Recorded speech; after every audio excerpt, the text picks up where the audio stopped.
get going here. All right, guys, welcome to another episode of the Relentless Grind. It's been a little while, but I'm excited to have Lisette Cring with us today. Woohoo, I get it right. Yes. There's a backstory to that, guys. But anyhow, I just wanted to spend some time with Lisette talking about she's having a career year. I know it's a down market and there's a lot of agents struggling. Not a lot of you guys. You guys are doing really well. The company's up. But I really want to focus on what Lisette's doing and others are doing in the company to elevate their game. And no matter what's happening in the market, we can grow. And if we focus on what we need to do, right, Lisette, we really focus on our activities, we can get growth. It doesn't matter what's happening in the market. Imagine what's going to happen when the market turns with the momentum you've got going on, what's really going to happen with our career. But Lisette's up about 80% over last year.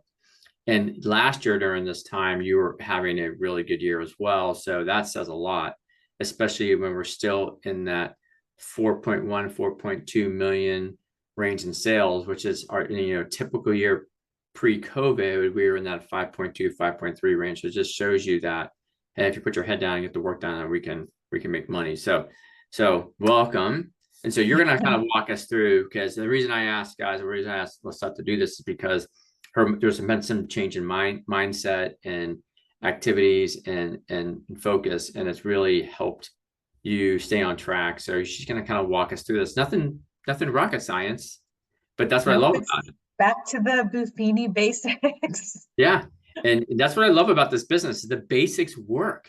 They always work the best. I was talking to Lindsay Jenkins about this yesterday. The basics work.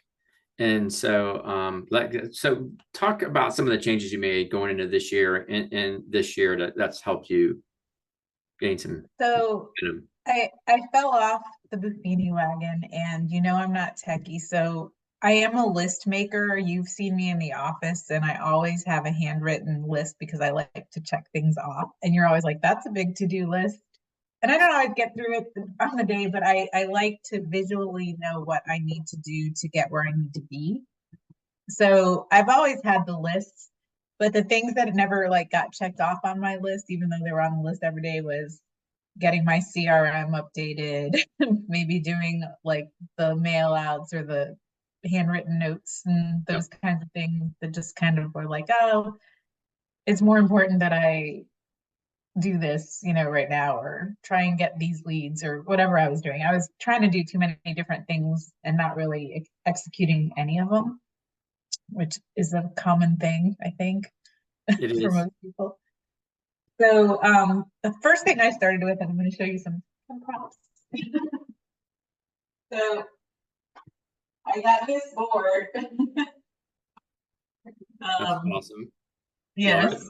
So my original goal when I started, you can see this little red line here, because there's 45 homes on this goal for sales, and my goal was 24. So because I haven't hit that number yet, but I'm almost there. I'm already at 15 closings, and I've got 2 under contract and a lot of other stuff in the pipeline. But I have right now, it's not up because we're painting my office, so everything has to be taken down. But I color in the bottom in red when it's under contract, and then color the roof in green when it's closed. And it just kind of makes me happy to color them. Well, isn't it a mindset thing? It's an attitude. I think if you visually put something in front of you, that's my goal. It doesn't matter if your goal is 10 homes or 50 homes. The point of it is that it's a visual reminder in front of you what you want to accomplish this year. And and you're on track probably to close about 30 this year and beat the goal, if not more, just looking at her pipeline and what she's closed. And and you've had some really good price points too. I mean, you're over 6 million in closing so far this year, which is really good. You're on track to have your best year ever. And I think, and that's one thing you guys keep in mind, guys, everyone is in a different place in their business. So what your best year might look like compared to someone else can be different. But as long as we're doing things to reach our personal goals and keep growing, that's what's really important. So kudos. And if anybody wants, I'm more than willing to share this sales goal board, because I paid for the PDF of it, and then I had it printed onto a dry erase board at Staples for $35. Great. Awesome. Thank you. And I know others keep these boards too, and they work. I've seen some in the office here. They've made them permanently now where they have some of the houses already built in. So they just have to color them in and do that. And Yeah, so it's there. And so the next problem is going to be that you're going to have to just get a new board eventually with more houses on it, right? well, yeah, that is going to be our next little thing. So this was my pipeline board and it's little and it was like color coded and stuff. And some of this goes back to like my vet career. We had a board of all the pets that were there and it was color coded. And there were these little circles, which you can kind of see on this board. See these little circles? And it was a visualization thing to know where you're at and what you need to do quickly. So for efficiency, so there's 3 colors. There's red, blue, and green. Nobody has to do it this way, but it works really well for me.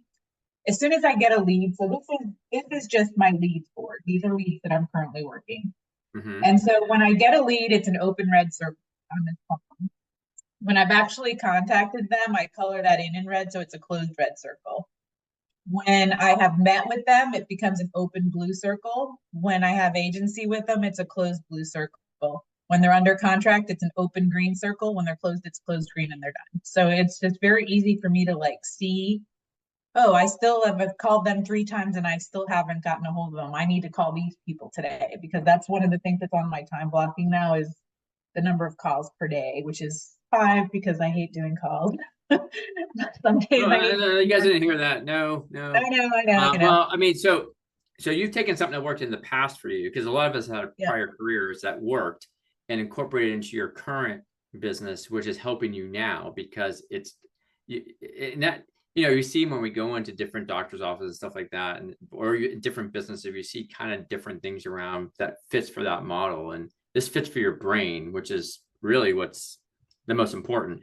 And so, but you do have time. You mentioned time blocking because that's something I always harp on is time blocking the prospecting side of it. So this board is just leads. And so this one is the most important one that I need to keep calling these people until I've called them, until they tell me not to call them anymore. I've called them 80 times because these are the future of the pipeline. So this little pipeline board, I have outgrown it, as you can see.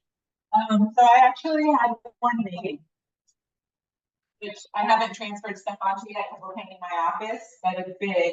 And it's all customized. They have one in Etsy or like whatever you want on yours. So I have a column for my little circles because that works for me. But I have where I got the lead from, what the address is, what the price point is, where if it's a seller, like have we done this, and this, pictures, blah, blah, blah. There's places for me to check off what I need so that I can be organized about what I need to do. Some people could do this on the computer. I know me, I would not open the computer, go find the file and look at it every day. That's just not me. I need to like see it when I walk in the room so that it's like, you need to do this today. Yeah, and I think it's important for some of you can use Moxie for this, and for others like Lissette, and you're not the only one out there that likes the visual, whether it's a paper or on boards like that. You're not the only one. At the end of the day, what works is what's working for you, right? So if that's helping you as an individual agent be more efficient and be intentional about each day in your activities, then by all means do that. The only probably downside to that board is you can't just take it with you everywhere, right? And that's why for some of you, that's why like Moxie might be more efficient because you can access it anywhere where you can't access the board. But I know this works with Lissette. I've been working with her a long time, and if she looks at a computer, it breaks. Right? It does. It's true. And so it just doesn't work with her. And quite frankly, that's fine. And this is her way of figuring what works for me and my brain and how I like to function and and I think what Lissette was doing was fighting it, going back and forth. And what you did is gave in and said, I need to go back to my roots and what really worked for me when I was a vet. This will work. Let me try this because it'll work in real estate, and it's paying off. And so whether, if you're watching this and you're like, well, you can do exactly what Lissette's doing. You can use Moxie to do it in. You can use Excel. At the end of the day, whatever helps you be the most efficient and helps you get the job done and be more productive is what we really need to be working on. So, and so for your time blocking, are you a time blocker that picks a certain time of the day, or are you just blocking time throughout the day to make sure you get those activities done until that I'm list? just blocking time throughout the day because my day gets, you can't control like when a home inspection can happen, or when there's a meeting that you have to be on, or if you got that listing appointment, like you can to an extent, but with it as competitive as it is out there, I'm still letting them call the shots as far as like if they want to meet on a Tuesday at 2 o'clock and I was time blocked for something else, I'm gonna not miss that listing appointment because somebody else could get there before me and get them to sign. So I mean, I don't know if that's good or bad. I Like mean, us to time block the hours, but there's a couple different models I see out there that work. There's a traditional time block where you like 8 in the morning to 11 in the morning, and and yeah, I am a believer you can dictate when you're doing your activities. And then there's the time blocking like that you're doing where it's more activity driven, that my day's not done till these activities are done. yeah, Lewis Banion's a good example here. He has a scoreboard, and like if I get so many points, I'm done for the day because that means I've got that many activities done. As long as it's leading to production, I think what happens is we get, and you're a very high customer service, white glove almost, like I would say, well, two white glove kind of customer service person. So she is paying high attention to her consumers. That's a whole different call or video, but because of that, it probably works for you where you've got your list, you've got your tasks, and you have to get that done each day, and you check it off, and I'm like, okay, my day's done as far as my prospecting with my leads, from following up with my SOI and all that stuff, and then that works for you. It doesn't work for everyone. I think there are some people that need to time block in chunks to get that stuff done, and there's others that when I'm working with you or others, we look. I personally like to look for what works for that person, and then make that happen versus trying to fit you all in the same category. It's like I'm not a Tom Ferry or Mike Ferry says you prospect at this time, you stop doing this, you do this, and then you do that, right? That works for some people, but it doesn't work for everyone. Right. And so my job, or any of our jobs, is to find out what works for you. Like I remember I grew up playing tennis, I competed, and I had some coaches I had an unorthodox grip, and some coaches want to always change it, and some coaches are like, I'm going to work with what you do, and we're just going to make you better at what you do it. And to me, that was a better coach for me, because I'm like, this is how I've grown up, and this is how I play, and how are you going to make me better with who I am as a player versus trying to change me to fit your model, right? And so I always gravitated to the coaches who are going to work with me and make me a better player. They're going to work within my ability and the way I wanted to play, right? And so I think I take that same philosophy into the real estate world or any world I'm in, because we're all different humans, and we all have different needs and wants and behaviors and mindsets, and not everything works the same for everyone.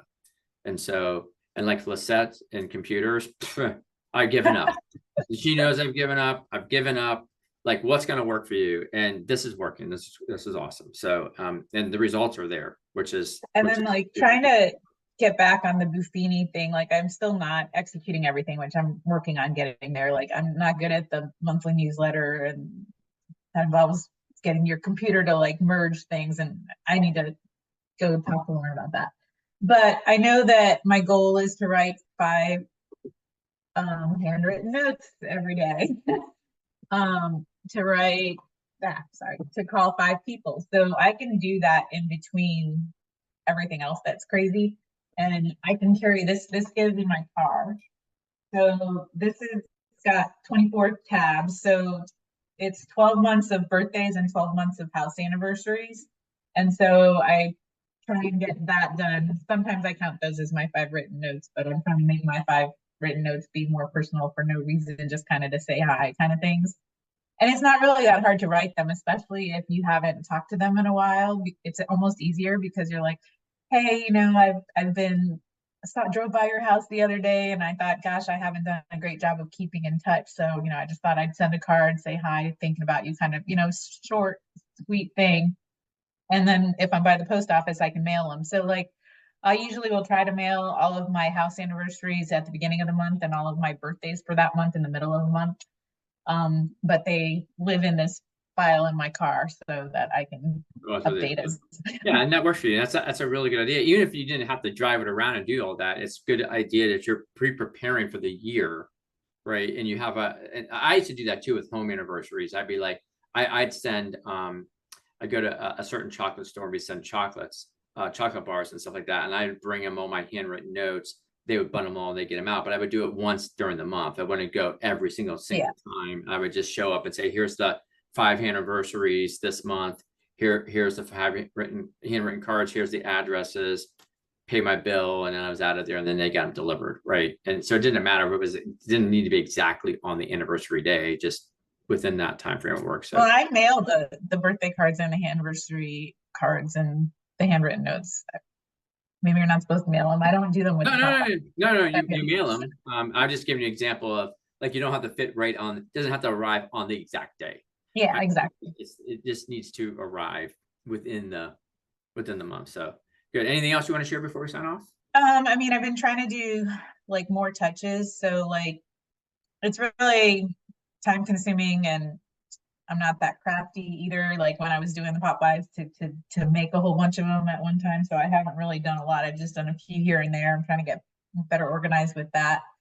But I tried to have, when I was on the Buffini train, a box of non-perishable, like non-holiday specific, just a generic pop by, a box of them in my car, so that like if I was in a neighborhood of someplace where I could drop one by. And the Buffini app, I know a lot of people don't have it, but has an actual like hot map of your people. So like I can click on it and it'll tell me everybody who's within a mile radius of where I am at any given time, which works great for me since I have no sense of direction. So if I'm somewhere and I have to kill 30 minutes and I look at that, I can just, if there's somebody within a mile or two, I can just drop off a Popeye and say hi. Cool. So it sounds like in our future coaching sessions, we need to talk about Buffini a little bit more. If you haven't gone through Buffini training yet, we offer it each year. Karen Walsh has been leading it, and it's really, and it helps you stay organized and intentional with your network and building that repeat referral business. So, and Lissette knows how important it is, and she's underplanned. So she does a really good job with it. It's like she's not perfect, like a lot of us are not perfect, and probably improving some of that and being more consistent with it is only going to elevate her business more. So it's something we're definitely going to work on. So I really appreciate your time, and I think this has been very helpful. It's like, I think, intentionally doing something each day is going to help us in our business. I think sometimes we get frustrated as agents and we want things to fall in our laps, but we have to take things in our own hands and get organized and be intentional each day to make things happen. There's no easy button in our business. We're definitely not in an easy market, and you have to go out and create the business yourself. Whether it's leads coming in that even if you are getting leads, and just going in there and doing the right follow-up, right? Like you said, keep calling them 80 times until they say, stop calling me, right?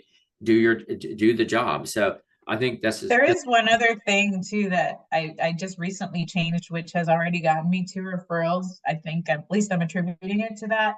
So I used to just bring my closing gift to closing, and they liked it.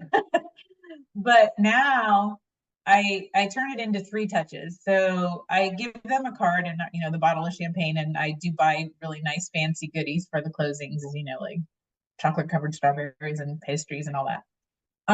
But then I find out when they're going to be moving in, and I order Domino's or something and have pizza delivered while they're moving in with a note for me, so that they kind of remember that, hey, because they don't know where their stuff is. Not just random pizza showing up. Yeah. Yeah. But then I take my closing gift. I haven't seen it like these, but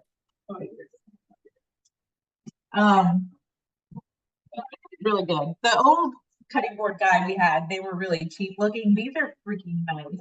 Oh yeah. So I have their name. You can't really see it on there. It's like engraved into the wood. And on the back, it has my information, Century 21 Triangle Group, my full name, my phone number, and it says, "It was a pleasure working with you. Century 21 Triangle Group, Lisette Cring," and my phone number. So they hang on to this. Everybody loves these, but I take it like a month later. So after they've moved in, kind of as a housewarming, so let me see what you did to the place, get all excited about it. And so now I've like it wasn't like it just ended at the transaction. They've seen me 3 times since we closed, and I got 2 referrals from somebody Yeah, from well, that. it builds momentum because now it's easier. And that's the problem we have a lot of times is like, what do I say to them? What do I do next time? Well, if you're staying in front of them enough, it's just going to lead to another opportunity. And you just keep that momentum going. And that that is something that I think is important as far as keeping. If you want referrals from them, we always got to stay in front of them. And I love that cadence. And then, keeping in touch with them throughout the year. Then, of course, the 1 year anniversary comes, and then continuing that momentum throughout your relationship with them to get those referrals. That's exactly what it's Buffini model 101, right? So perfect. Awesome. Well, cool. Thanks again. Really appreciate it. And I'll see you soon. Bye. Sounds good. Thank you. Bye.